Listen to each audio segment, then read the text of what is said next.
கர்த்தருக்கு ஸ்தோத்திரம். எல்லாம் சந்தோஷமா இருக்கிறீங்களா? சந்தோஷமா இருங்க. கர்த்தர் உங்களோட கூட இருக்கிறார். இந்த நாட்கள்ல நம்மளோட சில வழிகள் பார்த்தீங்கன்னா, நெறைய வழிகள் நம்ம நடக்கிறோம். நம்மளே ஒரு வழிய தேர்ந்தெடுத்து நம்ம நடக்கிறோம். அதுல பார்த்தீங்கன்னா, சில வழிகள்ல வந்து பார்த்தீங்கன்னா, நம்போ தோல்விய காண்கிறோம். சில வழிகள பார்த்தீங்கன்னா, நெருக்கத்தை காண்கிறோம். சில வழிகள பார்த்தீங்கன்னா, ஏமாற்றத்த காண்கிறோம். சில வழிகள பார்த்தோம்னா, நெறைய பிரச்சனைகள்ல போய் முடியுது. சில நேரத்துல சூசைட்ல கூட போய் முடியுது. ஹல்லேலூயா! இந்த வழிகள்லாம் பார்த்தீங்கன்னா, நம்மளோட எதுவுமே தெரியாம ஒரு நேரத்துல பார்த்தீங்கன்னா, நம்மளோட வாழ்க்கையே வந்து தாறுமாறா போய் கொண்டிருக்கிறது. சில கேள்விக்குறியா கூட ஆயிடுது சில நேரத்துல. அதான் வேதம் சொல்கிறது பாருங்க. சங்கீதம் 32ஆம் அதிகாரம் 8ஆம் வசனம் சொல்கிறது, "நான் உனக்கு போதித்து, நீ நடக்க வேண்டிய வழியை உனக்கு காட்டுவேன்.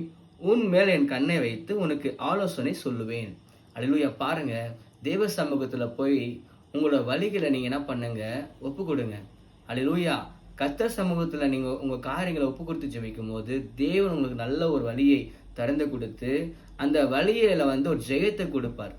ஜெயத்த மட்டும் இல்ல, அந்த வழியில வந்து நல்ல ஒரு ஆலோசனைய கர்த்தர் நின்னு குடுத்து உங்களுக்கு ஒரு வெற்றியை கர்த்தர் குடுக்கிறவரா இருக்கிறார். அல்லேலூயா! இந்த நாட்கள்ல உங்களோட வழிகள் தாறுமாறா இருக்குதா? கர்த்தர் சமூகத்துல உட்காருங்க. உங்க வழிகள் எல்லாம் கர்த்தர் நேராய் மாற்றி, ஒரு தேவன் ஜெயத்த குடுக்கிறவரா இருக்கிறார். ஆமென். Praise God.